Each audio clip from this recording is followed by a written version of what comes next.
Okay, so last time we finished our pet, we generated his stats, and now we need to make the teaspoon diorama. This is a very old, as you can tell when using mulch and wood chips, was the coolest thing to do. It's pretty busted up. It's pretty old. I made this when Shadespire first came out, and I won Best Painted Shadespire Warband. I'll see if I have the models that used to fit in here somewhere. I don't think I do anymore. I'm pretty sure if I pull this piece of bark up, it should be magnetized even. There's a magnet in here somewhere because this is where the leader stood. It was the Skeleton Boys. I played a lot of Shadespire when it first came out. I really enjoyed it. It got to just be too many cards. I didn't like how you had to like buy all the expansions, even if you didn't really want to play the figures, because you needed to get the cards. And there's definitely a magnet somewhere in this mess, so I'll try to find it. But I'm gonna scrap this. I'm gonna rip all this out. I was just able to pull it right out of this little shadow box frame because I hot glued it. So I'm gonna throw this in the train bits. I'll definitely reuse all of this. So I just popped those mulch chips off, and mostly off, and I've got a little bit of room in the front here. So I think what I'm gonna do is I'm gonna flip this over. I'm gonna cut the bottom part of this off so it just sits in here a little bit more like recessed maybe, because I want to be able to build up on it. And then this part I'll put like some water. I should probably map out a plan actually before I get too destructive here. Okay, so I just shaved off this bottom layer because I wanted it to sit like down in the diorama. Okay, I was trying to recycle all the foam from this, so that's why the offcuts galore. But so the back is gonna be slightly higher than the front, so you can kind of see if I do this right. I'm gonna cut this. I'll bevel this so it slants down. I gotta get the hot glue. Nothing's actually glued in, but I just use the offcuts, so these are slightly higher than the ones in the front. I was thinking about it again, and I just took the wire cutter and I just scraped off the whole top level without hitting right here. I guess technically I did hit some of the base material, and it ripped my wire, which is exactly what I said I wanted to avoid, but that's okay. So I think we're gonna roll with this. I'm gonna give this a little bit more of a bevel here. And this tiny box cutter is probably not the best tool, but it's what was sitting on my desk. And there's no tool better for the job than the tool you can reach at the exact moment you want to do the job. And I stand by that. So I had this Loctite super glue that I thought was almost empty, and it was glued shut. So I cut the lid off, and I was thinking I'd only get a couple drops out, but I think I'm gonna have enough to glue everything down, which is pretty cool. So I've got the scaffolding underneath it in place, getting ready to put our filling material on top of it. You can see we've got a little bit of variation in the height. This will be all of it's going to be most like water, like it's going to be like our base. Our goal is kind of this like volcanic reef kind of thing. And I'm just making sure the super glue melts the foam, and I'm hoping it's going to melt it together. I'm going to come back in with some white glue. There's going to be a lot of white glue involved in what we're doing anyway. So I'm gonna let this dry. It literally melts it. So now our piece is one solid chunk melted together. Probably not the safest thing to do, but now it's time to get this thing covered up. The project is just going to turn into scrap pieces. So different thicknesses of cork, and I usually I got a couple different sizes. This bag is a ton of different sizes here. So what we'll do, and this is how I made the base too. So it's a little bit of cork, a little bit of everything. Is you take the cork pieces and you glue it down, and then you rip off the top so that it's not obviously cork. and we're gonna get into it. And we're gonna, usually I would sketch this project out, but I'm just kind of having fun not doing that at all. So if let's see, how do we want to do this? I don't want this curved shape. So even if I was going to use like that whole piece, I don't want it to be an obvious semicircle. And this cork specifically came from IKEA, and you used to be able to get cork really cheap. Maybe if I change the angle on this so you can kind of get an idea of the dimensionality on it. So if we have this here, maybe this will be our corner piece.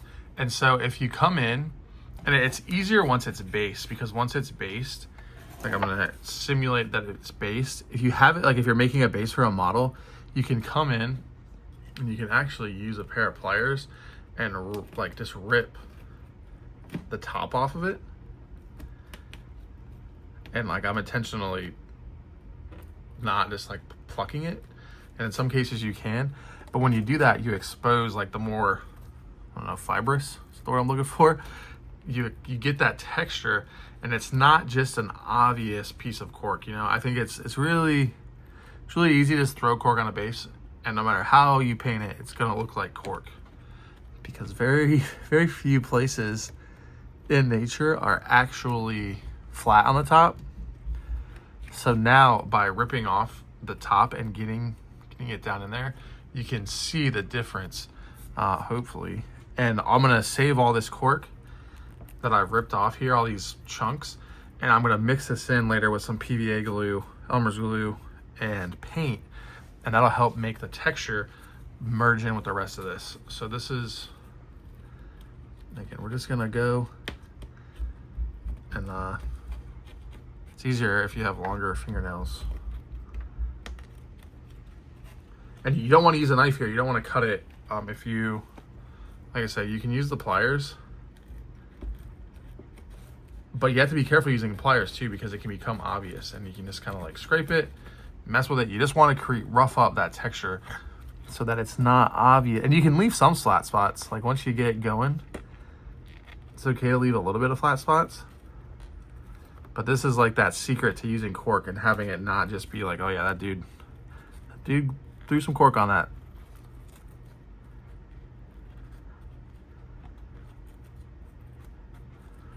So see, now we have, like, this looks starting to look like something, you know?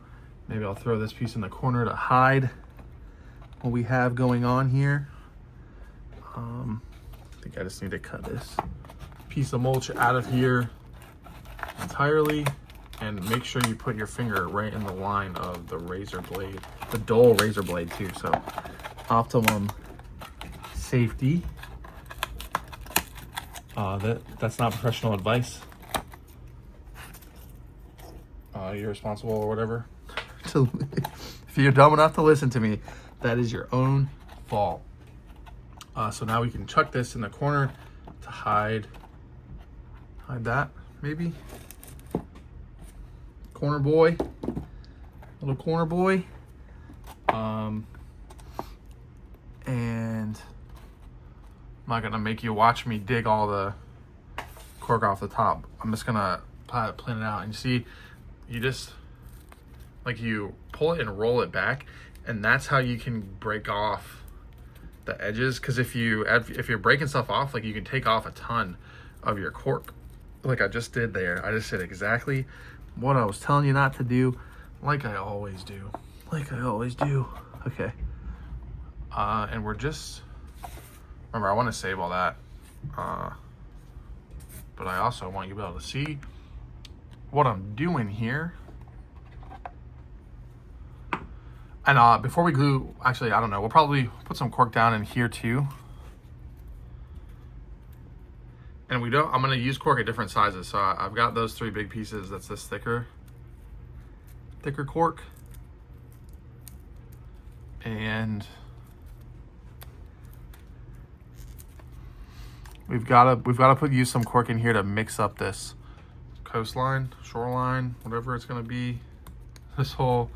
And now I think with all of these like all of this, and I'll mix in rocks and sand and all that good stuff. I'm gonna make sure there's no, like, we don't want any of that where it's obviously rounded and flat still. So I'm just gonna pinch this all up. I'm gonna break this all down, you know, as one does. Okay, we've got trusty glue bottle. We should get our finished model out of here before we mess him up.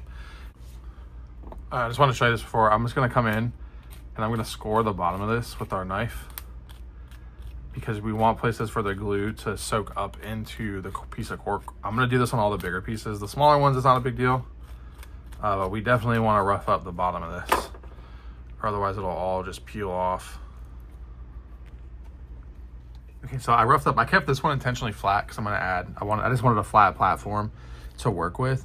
And I've covered this thing in a bunch of glue.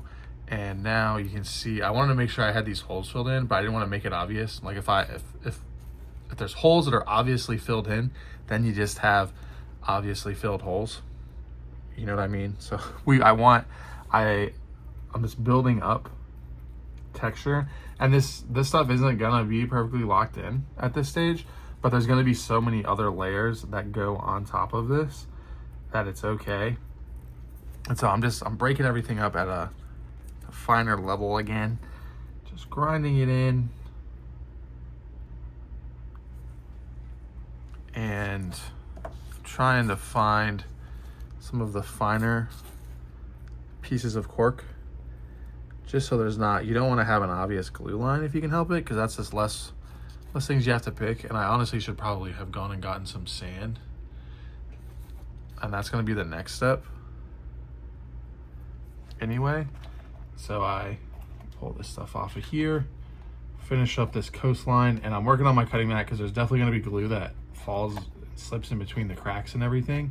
And that's okay. That's kind of what I want to do, because there's a glue that does stay behind.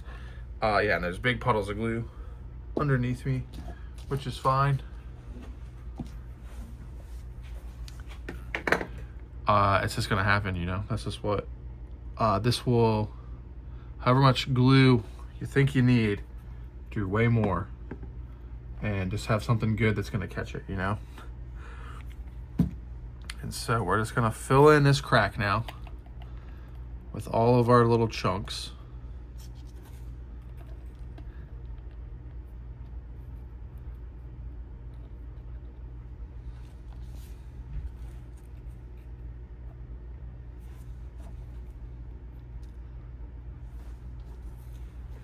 And I like to use these my cutting mat right now is like one of the cheap flexible cutting boards from the dollar store. I like using these because they're flexible and like extremely flexible. I know that a normal cutting mat is flexible, but this I can like almost fold completely in half as long as I don't crease the edge, and I'll just be able to pop all that glue right off. And even if this thing ends up glued to the board, we'll be good. So again, and now it's about to be time to go. I'm gonna sprinkle some more of these chunks in this line of glue I just laid down. And this is the fun part, like you can't mess this up. You're literally just gluing trash together. You're gluing trash together. Well, how could you possibly glue trash together incorrectly? I'm pulling out these big chunks down here.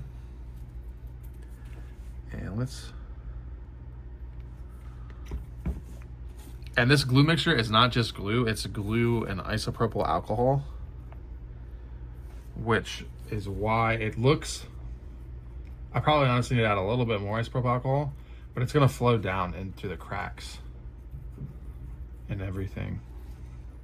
So we're using this mainly to hide where all of our pieces of foam that we salvaged meet, and to cover up the holes in the foam, because we're gonna hit it with sand, we're gonna hit it with other cool things, and there's gonna be a massive puddle of glue underneath it.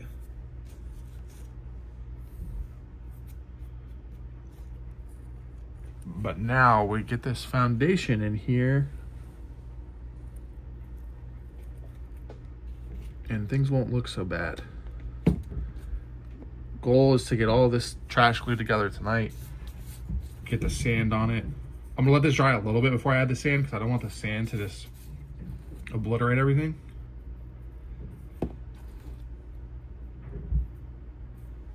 Okay. And now we've got, pop this razor blade out of here. And that's why I like having a Leatherman at my desk. It's like, don't need to reach all my other tools. So pop this razor blade out, and then I kind of use it as a bench scraper. Maybe if I can unscrew it. The screw has way more threads than I thought it did.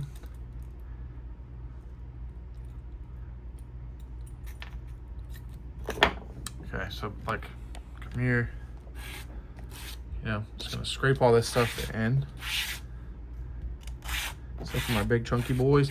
And you definitely don't, I don't want to move this around because you can see there's a shit ton of glue under there.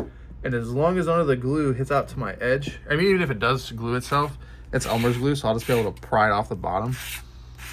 But I would prefer that not happen. So again, you know, just cutting up. I want this to be finer. That piece might just be too big for what I'm going for right now. So again, you just cut it up. This is all the stuff that just fell off.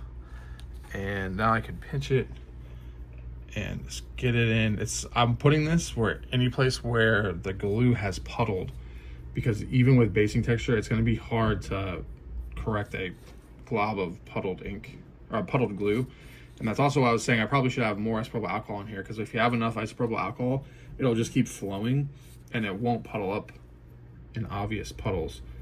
But I think we're good, because most of this this front side will be painting blue. All right, and anything that's not locked in place will be locked in place. Like this stuff at the edge right here, I'm gonna put sand there. I'll glue, actually let's go ahead and just glue some. So again, scoring the underside of these chunks. Scoring there. Way more glue than I possibly would ever need right there. And let's hit here.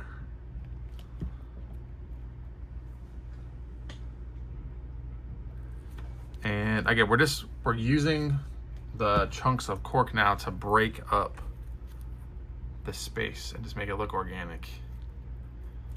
And not like we just had a bunch of old foam. Way more glue. No such thing as too much glue. Until you have put too much glue, but you'll be very aware at that point. So I think we might be done for the day. I don't know how. I'll check it tonight if I can get the sand on it tonight. The problem is I don't want to have a ton of sand on here, and when I knock the excess sand off, I don't want to take all the cork and stuff with me. So it doesn't need to be perfectly dry, but I need the cork to be dry enough to not fall off with the sand, is what I'm trying to say. I don't know why that thought just totally left me.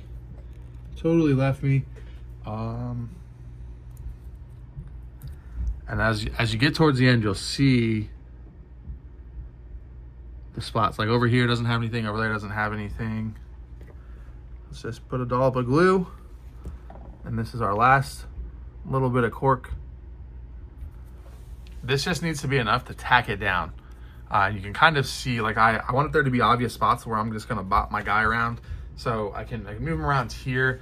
On this flat spot, I'm gonna add basing texture, and same on these flat spots. But I wanted a foundation if I wanted to put vegetation or plants in, where all my material wasn't totally gone. I can always go back in and scrape it off once it's glued in there. So now I'm gonna let this dry, and honestly, I might even hit it with some matte spray after the glue dries, just so I know a lot of this stuff is just kind of there. It's holding on, like over here, and the matte spray, it won't permanently lock it in place, but it'll keep it in place long enough for the paint and the rest of the glue and stuff I put on it to lock it in place. So in case I don't come back, tonight for sand. I'll see you tomorrow. I was afraid it was going to happen happened. So I came down here to check it just because I had a feeling maybe it was a little bit too much glue. So it did pull in the corner, as you can see. So I'm going to flip this back around. So obviously my desk has a slant. So now all that stuff will run back the other way and hopefully it dries. The little cardboard box with packaging material on the floor trick. So now it'll all run to this corner and fall down there, and it won't pull on the actual frame itself. And if it does, I'll just peel it all off because it's Elmer's glue, you know. One thing I want to talk about before I actually wrap this is this little hole right here.